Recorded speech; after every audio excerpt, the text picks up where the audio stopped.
opening statement. Good morning.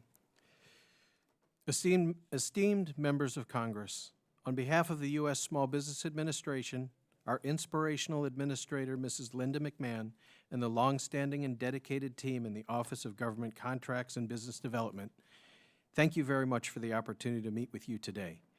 At SBA, Mrs. McMahon has encouraged us all to be efficient and effective and customer-centric in executing our responsibilities, and so I will try to do that right now.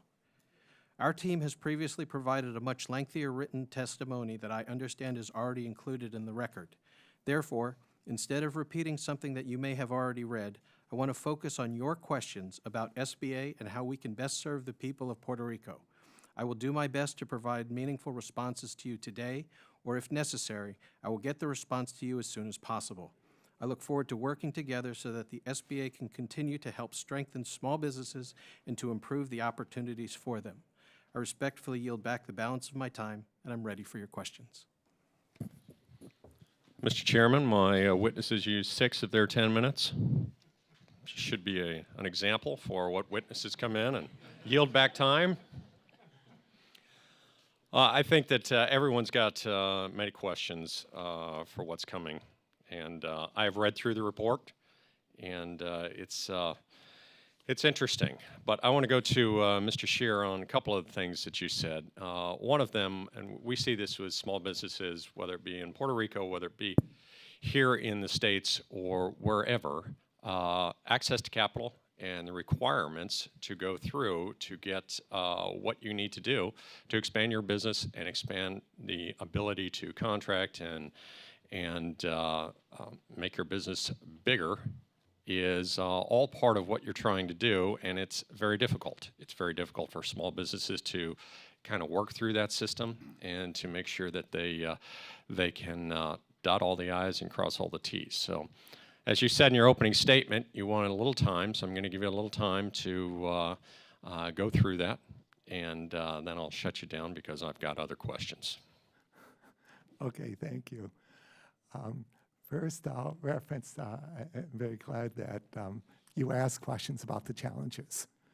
And I'll also make reference to that Representative Chu was one of the requesters of our 2012 report addressing challenges.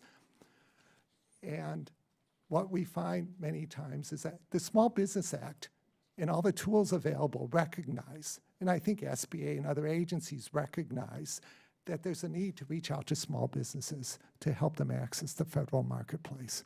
So what do we have? SBA has its procurement center representatives that are intended to try to look at contracting and to try to make contracts that are more accessible to small businesses.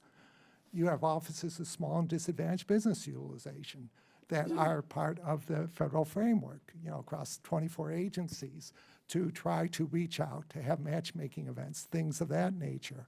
You have a Department of Defense. You have the formation of what I call the PTACs to provide assistance. You have their regional centers that basically reach out to have matchmaking and other events. But what we find is that it's very difficult to get into the federal marketplace, and many times it can take small businesses years of concerted effort and working to get access to contracting officials, of getting the right types of financing to do that. So we found very much the challenges identified in Puerto Rico are very similar. There were a couple of others that had to do with building standards and past performance on contracts. But for now, I'll end there. I'm happy to do follow-up questions. Mr. Wong, we talked to Mr. McMahon this morning, and we talked about WBCs and SCORE and all kinds of things that SBA does or performs that help small businesses. Can you kind of help us out with that, of how small businesses have the abilities and the different agencies to help them, and sometimes that they might not know what is out there to help them and how we can reach out to them? Thank you very much for that question. This is actually an industry that I was in probably immediately prior to coming here. And one of the things I would just say is one of the main challenges, particularly with a lot of the set-aside programs and things that we offer, there's a misperception, I believe, sometimes that having the license itself is going to be the key to the future. Sadly, it is not. I wish that it were so, but sadly, it is not. It is an amazing tool to help, but there's no shortcut to doing educating and being an educated business, so that they can increase, they can learn about the federal procurement process. Something as simple as understanding what they can sell and being able to enunciate that to a client very clearly. Something simple, that some of the things that I tell businesses when I've done this and through SBA training, things like this is, understand, first and foremost, don't lead with your certification, lead with quality, and tell people very simply what you're very good at. That will start a conversation with a contracting officer. My secret weapon used to be this: is I could tell you something that this is what I do very well in 15 seconds, and then you lean in and say, but what are 3 things that you need and how can I help? And I guarantee you that will start a conversation. So what is the answer that SBA can do? We can teach those things to the small businesses. We have those resources available.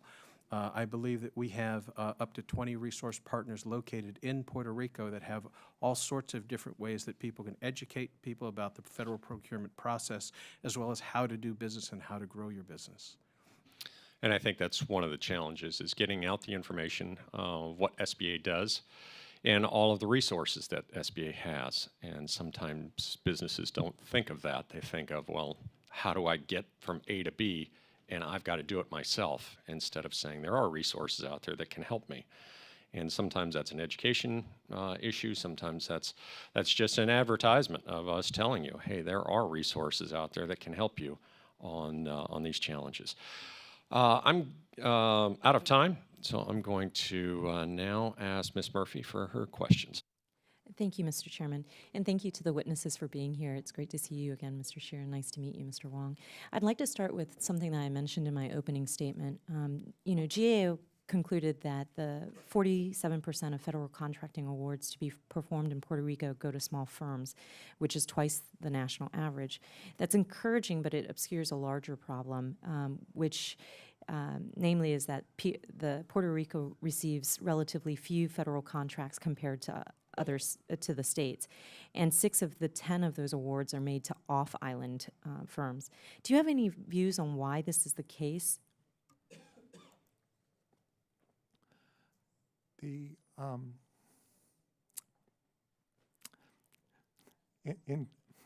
I'm sorry, so I'm just losing in terms of the case that so many are going to off-island firms and Right. of that nature.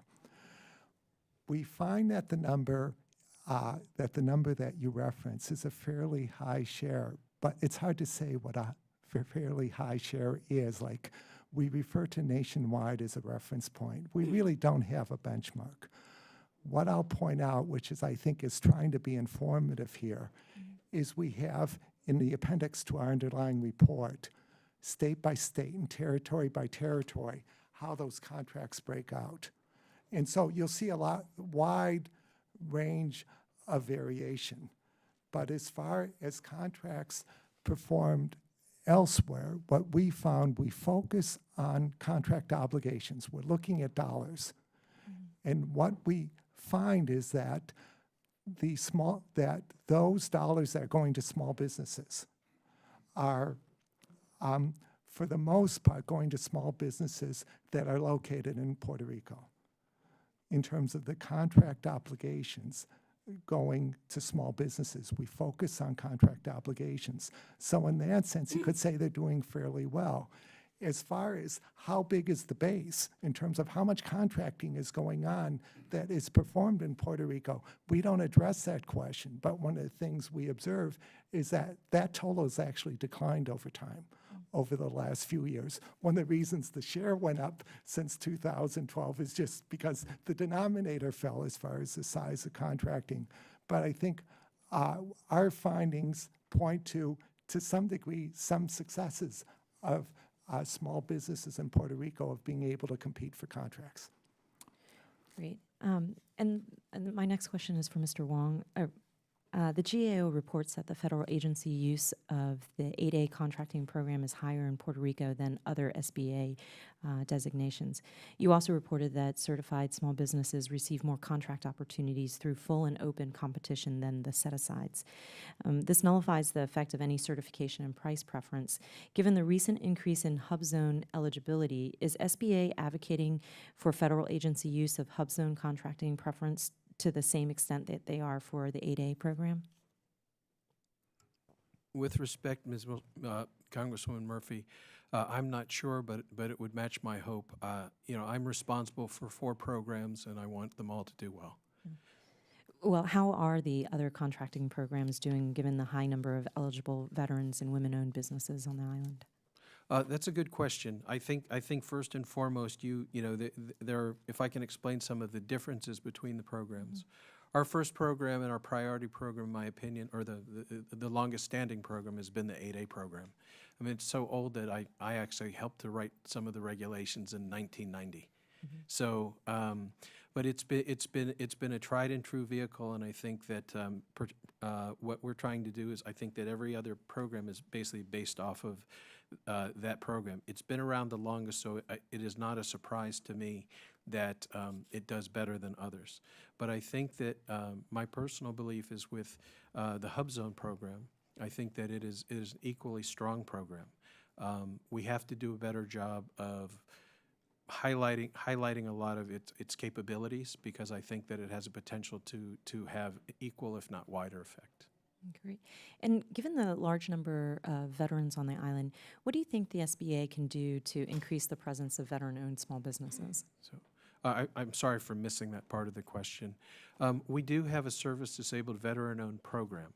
One of the things I wanted to say, though, is that compared to the 8A program, the 8A program is a program that we internally we have to approve. It's an analysis process. It's an 8-step analysis process to qualify for the program.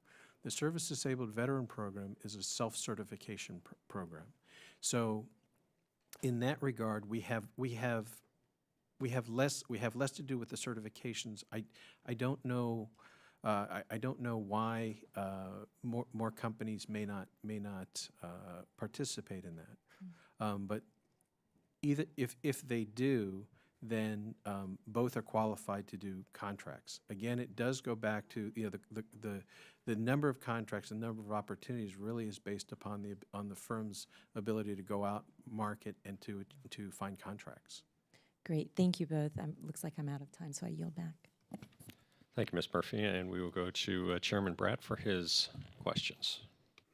All right. I was going to ask a certain set of questions more narrowly targeted, but then you guys got my economic juices going. James Madison's from my country, and Adam Smith's overseas a little bit. And if you follow those two together, you might get sustained economic growth over the long run. And so we're all talking about economics, and we want the best for everybody. And in my reading of economic history, a society has to choose a free market system or you won't get growth. And so I heard you mention a few themes that struck my ear. Right now, central governments don't work too good. We set up a control board. Control boards don't have a good history of producing long-run sustained economic growth. You said you need to lead with quality, and that caught my ear. That's good, right? And you got to lead with quality that's demanded by somebody, right? And so we're all struggling right now to compete, right? The Indian economy is doing well. The Chinese economy has 2.5 billion people. They're now globally competitive. We're asleep at the wheel, growing at 1% last quarter, et cetera. And it seems to me we all need to capture this free market logic. So I just kind of want to hear your comments. I worked at the World Bank about 25 years ago, and they propped up every economic variable except the one that mattered, right? I mean, they were concerned about secondary education, caloric intake, infrastructure, the environment, et cetera. But if you don't choose a free market economy in the first place, you can invest in all those secondary variables, and you won't get good performance. And so I'm just, when you said educate, you got to educate small businesses. I want to, how is it going? I mean, you got to, and you also have to think business is morally good, right? If you think business is morally bad and you're trying to educate small business that this is the way forward, I'm just interested in both your commentary on how are we doing on educating that there's some hope that people want to get in this small business entrepreneurial space. And Mr. Wong, if you can, sorry for the liberal arts sermon, but what do you got for me? Congressman, that's okay. I'm a liberal arts major myself. You know what the great thing about that is? What they teach you in liberal arts school, it doesn't teach you anything like a trade school, but what it teaches you, I learned, is not to be afraid of new things, right? Within 1 to 2 weeks, if you look at a 5-credit course and a 3-credit course, take 1 to 2 weeks and you'll be able to learn anything that most people, so it teaches you the wide and deep. So I'll take a liberal arts education from anybody all the time. My feeling is this, and I don't mean to sound critical, but I believe that, you know, it's the analogy that you can lead a horse to water, but you can't make him drink. We can provide the resources. We don't have the authority to make people learn, but the best thing that we can do, you know, we can advocate, and to that degree, I think I've given 11 lectures within 4 months. I've been traveling constantly, trying to educate people and tell the new things that we're trying to do. Overall, I'm trying to take our programs that are a little bit dusty, and I'd like to make them more simple to apply for and much more effective to use in 2017 and beyond. One of the things that I cannot do is I cannot force people to believe me. I cannot force them to take the courses, but I can make them available. So what I do try to do as an example, I try to be a little bit different. So for example, when I speak, I give out my email address and I give out my phone number, and I return every single email and I return every single phone call. Hopefully by demonstrating, you know, leading by example, it shows that I'm going to be different. But at the end of the day, as you know, as you're saying, not everybody believes what you and I believe, but we can certainly try to help them. I don't want to repeat what I just said before about challenges and the need to outreach, and you know, Rob Wong just gave a very good answer as far as addressing that issue. But as far as I'll just say that I don't know if you're trying to wind me up or not. As it happens, I'm an economist with a PhD in economics, so I can get carried away with these issues. So at any rate, so the one issue that I will just raise, and I think it is very pertinent to this hearing and to the expansion, the elimination of the cap on qualified census tracts, is that going back to 2008, you know, I testified before this committee on the Hub Zone program. I said, it's a pretty complicated program. It's an economic development program meant to serve depressed economic areas.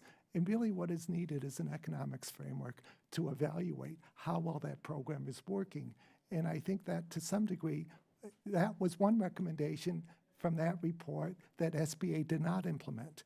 And I think we're still in a situation where we're trying to say, how can you use the Hub Zone program to try to increase opportunities for low-income areas, whether they be in Puerto Rico or elsewhere, or to, you know, help to encourage small businesses that are located in depressed economic areas. And I think that's just part of what's kind of missing here in terms of how to move forward with that program. Thank you, Chairman. I give out my personal cell phone too, and as a congressman, that's a thrill. Every day, let me tell you, responding to those texts I get every day. But it is part of leadership, being there and being available. You're right. You can lead a horse to water, but you can't make him drink. A thirsty horse will drink, and businesses that don't know about the resources don't know, but if you show them the resource, they'll use it. And so I think that that's a big part of this. And we talk about this in small business all the time. If something's not working, stop doing it. And either reverse course or change course or do something else to make sure that your business can be successful. And if you don't have the resource, that's what we're trying to get you to. Some people know something other than you, and the resources can help you. So I think that that's a big part. Mr. Evans, Yes. we will go to you for your 5 minutes questions. Thank you, Mr. Chairman.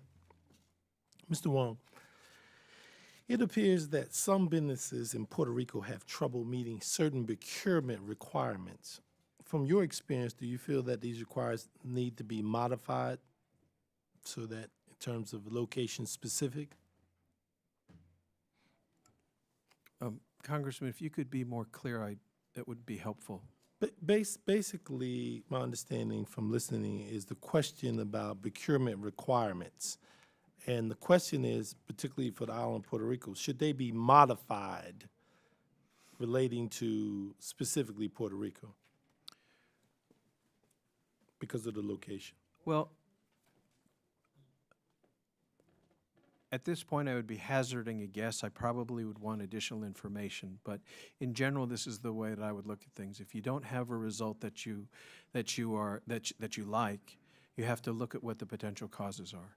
So if the procurement, the procurement requirements could mean 1,000 different things to me, and I apologize. I'm a lawyer by trade, so I make things difficult for myself.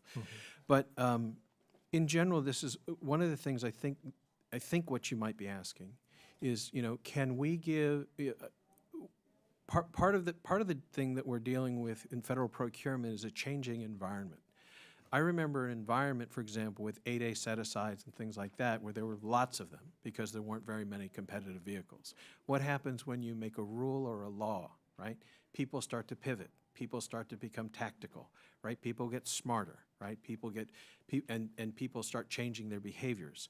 So where we are in procurement right now, one of the things that I think that we're talking about is bundling, and we're talking about category management and making things more condensed. The problem is that what happens is that I think I see what you see, that makes it more difficult for small businesses, and particularly newer small businesses, to compete.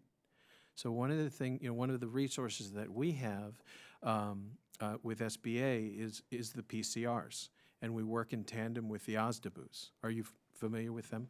Okay. So the OSDBUs are the analogy that I would look at is they go into that $500 million federal spend and they do the dirty work. They do the enforcement. They go in there and they grab things for small business and they fight with their agencies, and the PCRs fight with their agencies to make sure that small businesses get their share. And I'm proud to say that we've achieved the 23% goal for at least 4 years running. Can we do better? We're analyzing that, and I always think you can do better, but it's going to take some analysis first. I'm going to go to Mr. Sheridan, and then what I want to do is sort of come back to you, because I really want like a yes or no on the modification of the location. That's kind of, I heard what you just said, but this is what I want to say, Mr. Sheridan. If you was on the ground in Puerto Rico on a day-to-day basis, what type of advice would you give to officials there who would like to increase the number of small businesses to engage with the SBA? Hearing what Mr. Wong said, and you understand what we're trying to accomplish in terms of procurement to achieve a certain objective, I'm interested in your reaction, your comments. Let me go to a very specific case that we found based on our work in Puerto Rico that gets to very much the role of PCRs. Right. Very relevant to that. There's different building standards in Puerto Rico than there are in the 48 states. And the question is, so you have small businesses, construction businesses in Puerto Rico that feel that they're being disadvantaged because their construction standards are different than mainland standards. So, for example, SBA acknowledged that can be a problem. GSA, one of the 3 contracting agencies that we met with, said they try to strike a balance between what's appropriate for the territory with the requirements that tend to be part of kind of like the cloth that they come out of. But this is, to me, it's like regardless of where the PCRs are located, whether they be in Boston or they be in Puerto Rico, this to me is begging for involvement by PCRs of trying to look at, are there ways that we can come up with changes in requirements for construction contracts that make sense for Puerto Rico and expand opportunities for small businesses in Puerto Rico to compete. That's the key point I'm making real quick because I don't have much time, is the modification is really what I was asking. So did I hear you say that you think it should be modified? I'm saying that GSA in particular said, we tried to modify, but this is really a role. Are they modifying? How much are they modifying? How engaged are the PCRs from SBA in terms of looking for opportunities? We didn't have the chance to drill down exactly what are the PCRs doing in Puerto Rico. Right. We could observe where they're located, but this, to me, would represent a real opportunity. It seems that PCRs, if they're not heavily involved now, they should be heavily involved. Thank you, Mr. Chairman. You're back to bounce my time. Thank you very much, and we will now go to Mr. Kelly for his questions. Thank you, Mr. Chairman, and the ranking members for this important hearing. Over my 32-year career in the Mississippi Army National Guard, I've had the pleasure of serving with many soldiers from Puerto Rico National Guard, and as citizen soldiers, many of these men and women that I've served with own small businesses in Puerto Rico. Starting basic training in 1985 and officer basic course in 1989 and Iraq in 2005. Let me just tell you, Mississippi and Puerto Rico are a lot alike. We're very patriotic. A larger number than usual serve in the military services. So that being said, I think there's a lot of similarities. We're both poor states or areas. So, Mr. Scheer, in your testimony, you state that stakeholders are complaining of a lack of access to agency contracting officials. I know how hard it can be, being from Mississippi, for service-disabled veterans from rural areas to connect with government officials like federal contracting officers. Can you talk to me about what the SBA, the Department of Defense, and VA can do to increase access to service-disabled veterans? Thank you for the question. I'll start out first with VA as one of the three agencies that we interacted with, because it's the three agencies that conduct the most contracting activity in Puerto Rico, VA along with GSA and DOD, obviously. VA has a very different statutory provisions and what's often called Vet First for its contracting, and VA for its own contracting, you have to have verification. So what I can observe from other work we've done at the, for this committee, is that VA works with the PTACs, the Procurement Technical Assistance Centers, in trying to reach out to the veteran-owned small business community and the service-disabled veteran-owned small business committee. And again, on this work, we didn't have the opportunity to drill down exactly what they're doing in Puerto Rico, but this kind of gives a certain framework for certain things that are going on in the VA contracting space that's causing, that's leading to greater opportunities for service-disabled veterans to participate at least in VA contracting. And I would hope that with the veteran centers, whatever interactions there are with these other tools that are available through Small Business Act provisions, such as the PTACs, that SBA would explore looking for greater opportunities. I realize that they're already doing some, but I would hope that they could explore doing more. And I just think that's so important. Listen, these guys choose to serve our nation, and I think they ought to get a leg up and be ahead of everybody else because they've chosen to serve this nation and their patriotism.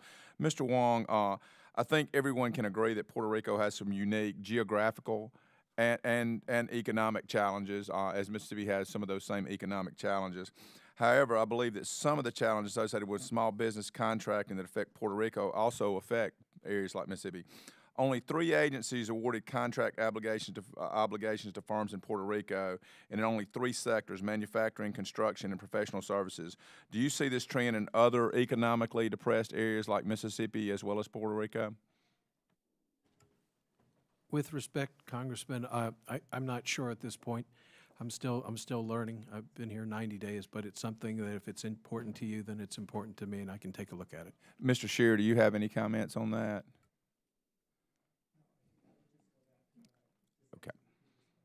Well, I thank you for saying, and Mr. Scheer, you said at the very first there was a program, and I didn't get it, I wasn't listening as well as I should have been, that you wanted to talk about the successes of. If you would address that in the last minute we have left, I would appreciate it. In your opening comments, you said there was a program that you wanted to talk about the success of.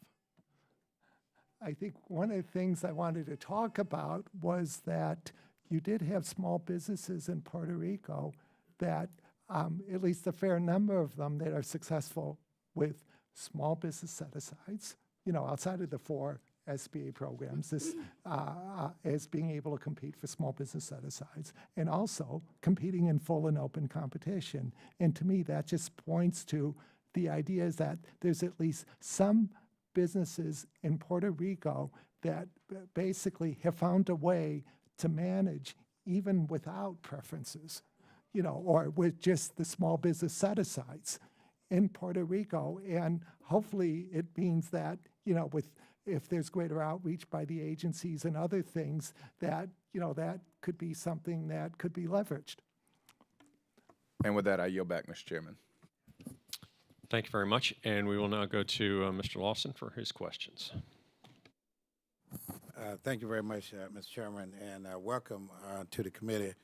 Mr. Chair, we are all aware of the economic challenge that Puerto Rico has faced over the past several years. Do you think it could be helpful for GAO to study the impact that our overall economic market in the mainland U.S. has on the growth or the lack of growth of Puerto Rico economy?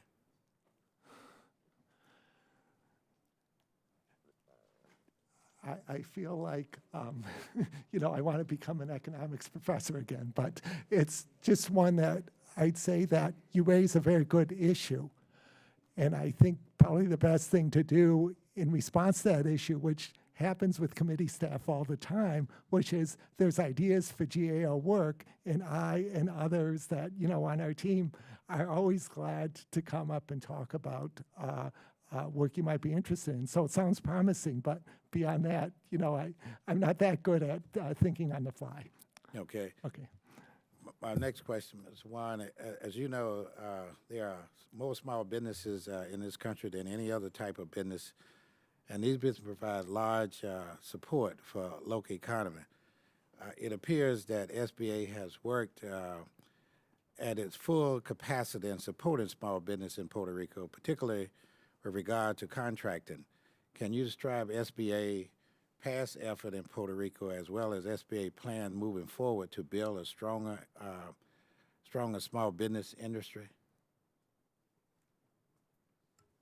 In Puerto Rico, sir? Yes, sir. So I'm unfamiliar with the efforts with the agency prior to PROMESA, but I do know that after PROMESA, we are doing, for example, we are doing everything allowed under the law to maximize the participation of Puerto Rico, for example, for hub zones.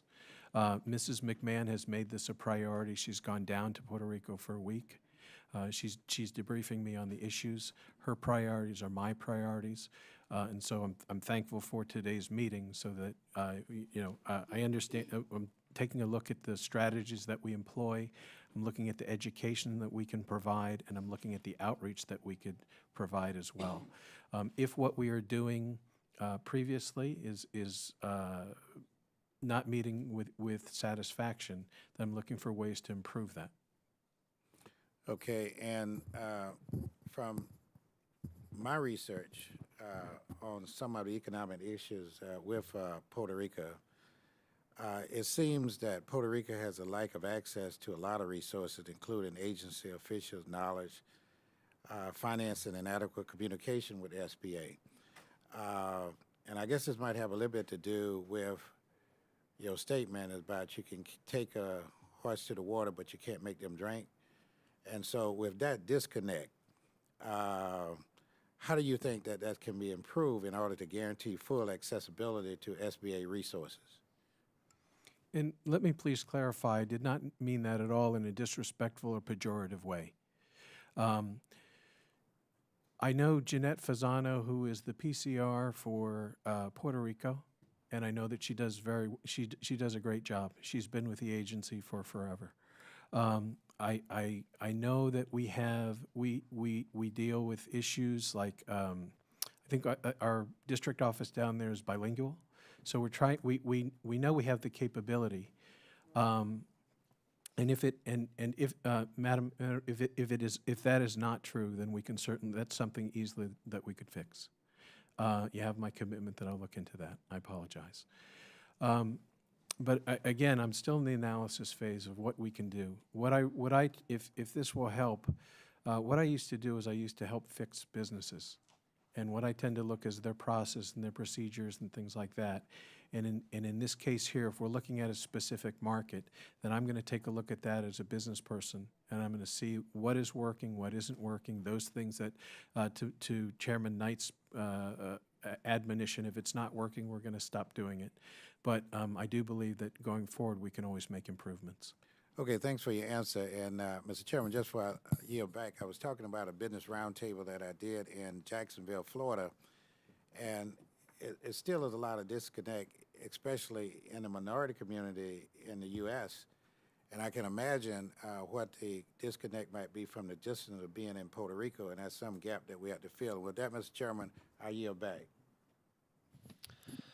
Thank you very much. And we're going to, well, I'm going to take a little latitude, and I'm going to give Ms. Gonzalez-Colon a little extra time if you'd like, and we'd like to hear from you.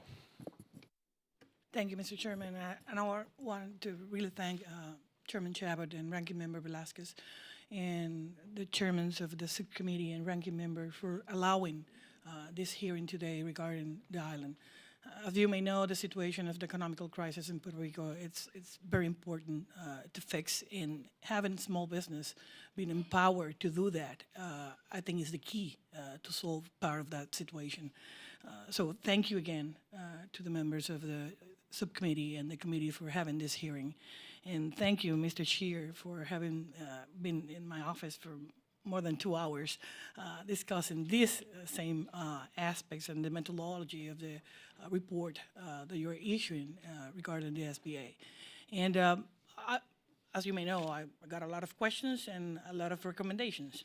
And one of them is the continuous situation with the contracting bundling. And there's no, as you may know, most of the contracts that are being awarded to companies in the island are in the lesser amount. Most of them are already been awarded or requested. The requests for proposal are not directed from the district office. They are already being requested from Washington, D.C. or a regional office in the States and not in Puerto Rico. So when the award is already granted, even the local office, they never knew or never know what's going on between that process. That is the official process to award those kind of contracts with small businesses. I know we got 2 weeks ago SBA Administrator Linda McMahon, and I was so happy. We got a lot of roundtables with her, with the SBA, with the private sector, with the lending sector in the island. But we think we should improve the way Puerto Rico business are making contracts directly with federal government. I want your input in both ideas, and I got other questions. Mr. Wong.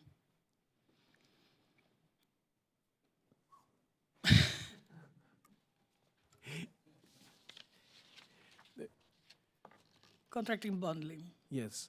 The contracting volume, as I look at this, and sometimes I think it helps to be new to the process. So the tools that SBA has is again to advocate.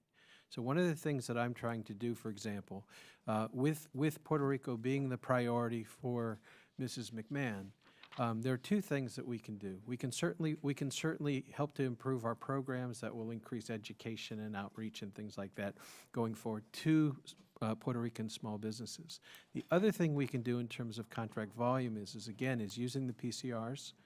And also here in Washington, go to, for example, some of the procuring activity and highlight the importance of Puerto Rico and ask them and advocate to them that when thinking about Puerto Rico, maybe they, perhaps they shouldn't bundle as much. And if I could work with you to help to enunciate the concerns that you have. I mean, at the end of the day, contracting officers, PTACs, OSDBUs, everything, they're all people. I get an opportunity to meet them, and they're very nice, but I'm very persuasive. That's good to hear. And I will tell you in that matter that we filed HR 2429, which is a bill, a bipartisan bill that has a lot of ideas regarding small business in the island. And one of the ideas is having in the island a full-time procurement center. We don't have that. So if we got a procurement center based on the island, I think that may improve the situation we're having. Same thing with the Veteran Outreach Center in the island. And I want to thank Congressman Kelly about his statement regarding our people in the military. And that's a situation, our people in the military, they can't even vote for their commander-in-chief, but we do serve proudly. But we don't have even a Veteran Outreach Center for SBA. I request for you that you take a look of HR 2429 that got a lot of provisions regarding SBA. And there's another bill that we filed with, and that bill is bipartisan. Actually, the ranking member, it's a co-sponsor of that bill. And there is another bill, HR 2488, which has similar amendments and try to fix those problems we're having. And for example, and I don't know if the chairman is letting me have, thank you. One of the situations we had with the SBA administrator 2 weeks ago, there was a vet owner of IT contractor, highly experienced with excellent reference, and what happened is that contractors from the mainland win prime contracts only to turn around and subcontract them. And that's happening all over again, IT, communications, construction. So if they even have a lower bid and they're going to be at the final of the process doing the job, that contract went for $1.7 million, and his original bid was $900,000. So what's going on? The bid was already been awarded in DC, not in the district or not in the regional office. And those are the kind of things that are happening every time, not only in Puerto Rico, but I think in other territories. With this situation, I don't want to extend the indulgence of the chairman of the committee, but I do want to have SBA and the panel to come up with new ideas in terms of having pilot programs being implemented on the island regarding this. And we discussed that in our meeting, Mr. Chair, and I know you're very committed to this. And identify prime contractors located in the mainland, that can, the local contractors in the island can compete against contract bundling. So we need to fix that problem at the source. Thank you, Mr. Chairman, and I yield back. Thank you very much. And we will now go to the ranking member of the full committee, Ms. Velasquez, for her comments. Mr. Chairman, if I could ask that Ms. Chu be recognized before me because she has been there waiting. Thank you. Absolutely. We'll go to Ms. Chu for her questions. Well, actually, I'd like to just ask one question, then yield to Ms. Velasquez. And my question is on language barriers. I saw that stakeholders that were interviewed by GAO identified that language was an issue facing small businesses on the island, and it may hinder the ability of these firms to complete the applications to become certified or to access the opportunities once certified. So I wanted to ask, I wanted to ask Mr. Wong, given that we have seen that agencies like the General Services Administration successfully staff their Puerto Rico office with bilingual staffers, why does SBA struggle to hire an appropriate number of bilingual staff members in the Puerto Rico district office? Thank you for that question, Madam Congresswoman. All I can tell you is that now that I know that that's the issue, I'll do my best to fix that. I think that language barriers is something that should, I agree, that shouldn't be an issue in 2017. And that's been a failure in our office, and I'll do my best to rectify that. That is good to hear. Now I'd like to yield to Ms. Velasquez. Thank you, Ms. Chu. Mr. Wong, Ms. Murphy asked a question earlier about veterans, and I want to follow up. There are many veterans on the island who have and still are fighting American wars. What specific resources are present on the island dedicated to meeting veterans' needs for contracting, lending, and technical assistance? I'll be honest with you at this point, if you're asking for specific resources, I don't know them, but I can certainly educate myself on them and be prepared next time when you ask that question. Well, Mr. Wong, it's really disappointing that you come here, and I know you've been in the job for 90 days, but this issue from PROMESA was enacted a year ago. And so you're going to come here, and you will not have information to provide to me. You know, this is an issue that is too important for American citizens who live in Puerto Rico, for veterans who even are willing to make the ultimate sacrifice for this nation. That is an unacceptable answer. And on the issue that Ms. Chu raised, I do know that GSA has bilingual staff all the time in Puerto Rico. We cannot say so the same with SBA, and I want and I beg for the SBA to really address this issue because it is important. You just made a reference about taking a horse to the water and teaching them, but if you teach them in a language where they cannot comprehend, then what good does it do? I don't want for the people of Puerto Rico, American citizens, to be given preferences. I expect fairness. And when it comes to prime contractors, most of those prime contractors are from the mainland. And then they're going to provide subs to people in Puerto Rico who will perform the jobs. That's not right. When contractors in Puerto Rico come to Ohio and develop public housing for the federal government with federal funding, but they cannot do the same in Puerto Rico, that doesn't make sense. So we need to address those issues.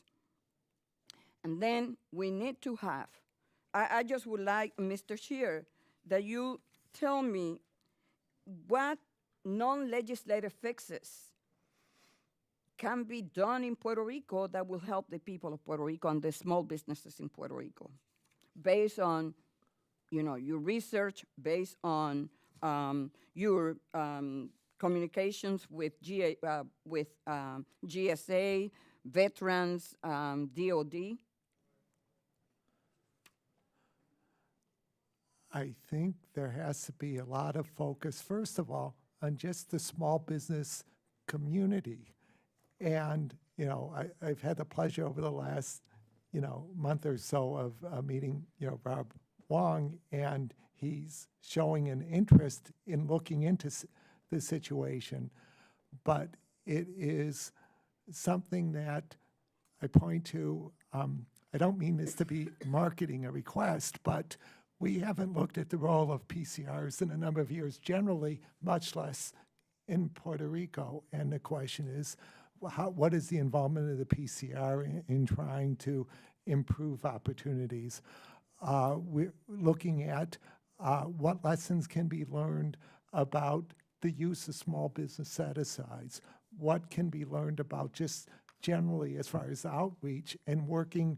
I know that SBA works with what I call the OSDBUs and DOD's Office of Small Business Programs, but the question is that the level of commitment, it just isn't that clear. So I'm glad it's at least on Mr. Wong's agenda to kind of be looking into this situation. So I hope that and let me just make it clear for the record.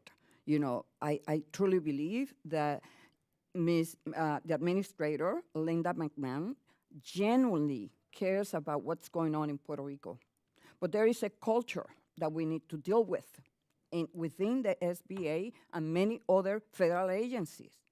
And I can tell you, and the people who sit in this committee will tell you, that I have raised the same issue, whether it's a Republican or Democratic administration. I went after the administrator that was there for many years and previous years, whether they were one or the other. We want to make sure that the resources that are there to assist the small businesses, and that we will do everything within our power to make sure that that happens. But Mr. Scheer, in your testimony, you indicated that GAO analyzed data from the Federal Procurement Data System, NextGen. What data is not covered in FPDS that could be valuable to seeing the whole picture? It's a really good question, and it's a very difficult question. There's certain efforts to try to bring, small businesses, of reaching out to small businesses generally. Some of them deal with programs that work through subcontracting. Some of them work with mentor-protege programs. I'll point to the pilot mentor-protege program that DOD has, where we've raised issues as far as the lack of kind of measures of how well those programs are working. But, it's something, you're asking a very good question where I don't really have a good answer for So it, but those are some of the things that come to mind. Do you agree with me that maybe doesn't really reflect the real scope of what's going on in Puerto Rico when it comes to federal procurement?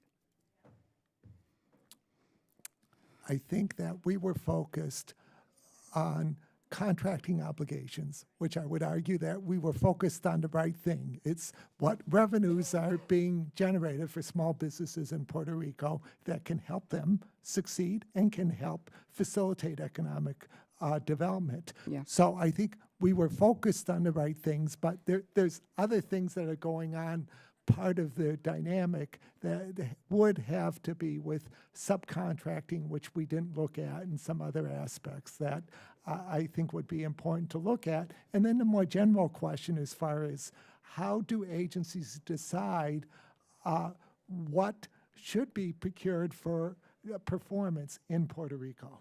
And that was something we did not look at. Thank you. Mr. Wong, going forward, are you planning to make sure that there is going to be all kind of events that will provide information in terms of federal procurement with the different agencies? What kind of things are you planning to do to make sure that that we provide a level playing field for businesses in Puerto Rico to be able to compete and win contracts that are not only subs, but prime contracts? Thank you. Such as the FBI building that is being built in Puerto Rico, and where there were a lot of Puerto Ricans contractors that bidded for as prime contractors, but none of them, even when Ms. Gonzalez explained the case with someone who bidded with a lower number, and yet not even that gave him an opportunity. Thank you for the question, Congresswoman. If I could go back I apologize for going backwards, but I just want to let you know, my own wife is not a native English speaker, so I am very sensitive to when we met, I proposed to her on our first date. We just had 20 years of marriage. But one of the things that I did was I had to educate myself. I took 8 weeks of a 12-week Japanese course just to be able to ask for her hand in marriage. So I'm very sensitive to the needs of people who are not English speakers. And I apologize if my first comment was taken as pejorative. It certainly was not. As for the veterans, we have one individual in our office who I believe is an American hero. On Memorial Day, he said that he had to say goodbye to 34 of his friends who were killed in action in his unit. I see him every day, and I try to get to know my staff very, very well, and that has affected me. So veterans are extremely important to me. I see them like police officers and firefighters. When there is danger, we run away from danger. When they see danger, they run to it. That is a job that I would not ordinarily accept, and I applaud anyone who has done that. And I have deep abiding respect for anyone who has lost their life. So in that regard, you have my sincere commitment to address those problems. As to your last question, my job is to represent all businesses fairly. By the same token, when Mrs. McMahon has made Puerto Rico a concern and a priority, and I understand the concern raised in your testimony as well, my commitment to you is that I will analyze and I will evaluate, and if there's a need, if we could work together to do this, I believe that we can work together and address your concerns. Thank you. I yield back, Mr. Chairman. Thank you very much. Well, as this hearing comes to a close, first I'd like to thank every committee member for being here, and I would like to recognize my co-chairman, Chairman Bratt, for any closing statement he might have. Thank you, Mr. Chairman, and to our guests today, thank you all for being here. I'm going to yield my time to Ms. Gonzalez-Colon for closing remarks. Thank you, Chairman Brad, for letting me use your time and your leadership. First, I want to thank again Chairman Chabot, Ranking Member Velasquez, and Chairmans Brad and Knight, and Ranking Members for having this hearing that is so important for the Puerto Rican community and the businesses in the island.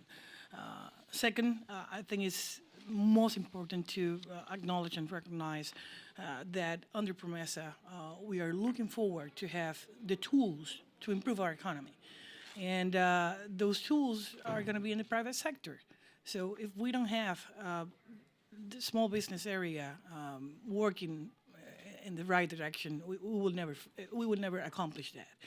In that area, the bundling contracting problems are, I think, one of the main issues. Second one, we don't have a veteran outreach center in the island.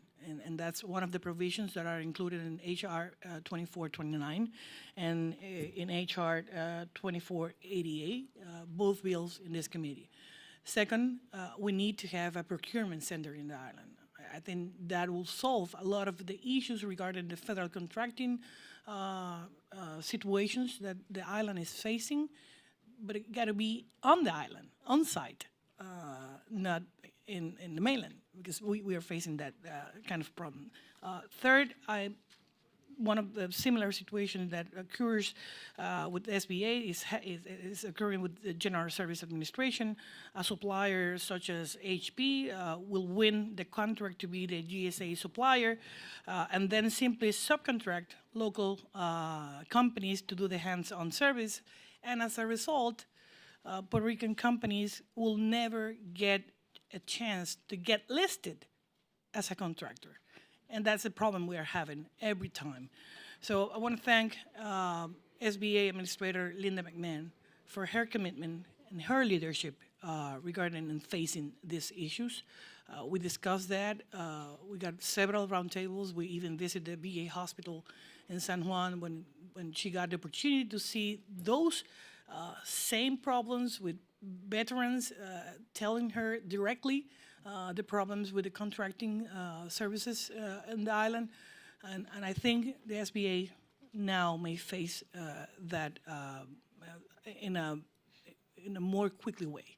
And the fifth point I may say regarding the General Accounting Office report, that I'm leading an effort with the local SBA Office for Puerto Rico and the Virgin Islands to improve and to make more seminars and more orientation and education to our business and to our people about the services of the SBA locally. And that include an alliance with not only the universities or the outreach centers, but the 78 municipalities in the island. And we just began that process on July, and it's going to be through the next year. So I want to thank you again, and thanks the chairman and the committee for having this hearing.